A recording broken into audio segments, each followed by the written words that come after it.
बिहार में पहले चरण के चुनाव संपन्न हो गए, लेकिन अभी तक एनडीए ने अपना मुख्यमंत्री पद का चेहरा नहीं बताया। इसी को लेकर महागठबंधन एनडीए को घेरता भी रहता है। इस बीच चिराग पासवान ने एक मीडिया इंटरव्यू में 2025 में नीतीश कुमार के फिर से सीएम होने की बात कही। उन्होंने यह भी कहा कि वह उप मुख्यमंत्री नहीं बनेंगे। उन्होंने कहा कि अगर एनडीए की सरकार बनती है तो वह अपनी पार्टी से किसी को डेप्यूटी सीएम बना सकते हैं। इसके साथ ही चिराग ने अपनी आगे की तैयारी भी बता दी। चिराग ने कहा कि उन्होंने खुद के लिए 2030 की तैयारी शुरू कर दी है। साथ ही उनका कहना है कि 2030 से पहले बिहार में ही पूरी तरीके से सेट हो जाऊंगा, यहीं रहूंगा और बिहार के लिए काम करूंगा।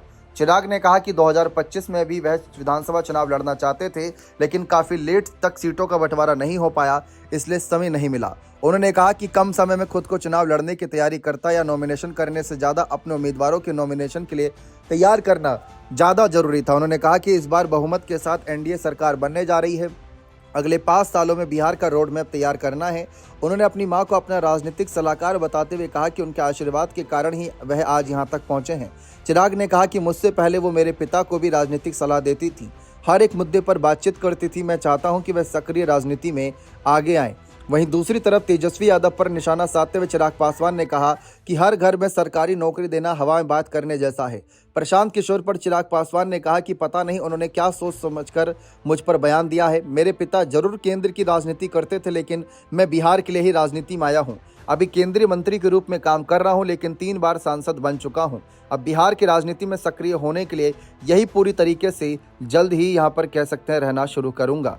अब जिस तरीके से उन्होंने साथ ही ये भी कहा कि पहले चरण में हुई रिकॉर्ड वोटिंग के एनडीए और महागठबंधन दोनों अपने पक्ष में बता रहे हैं। अब ये वोटिंग किसे जिताएगी और किसके हार का कारण बनेगी, ये तो 14 नवंबर को नतीजे आएंगे। लेकिन चिराग पासवान का साफ कहना है कि पहले चरण में बढ़ते मतदान के देख कहीं ना कहीं नीतीश की वापसी मुख्यमंत्री कुर्सी पर दिख रही है। लेकिन चिराग पासवान का यह कहना है कि वह उप मुख्यमंत्री खुद नहीं बनेंगे, बल्कि किसी और को बनाएंगे।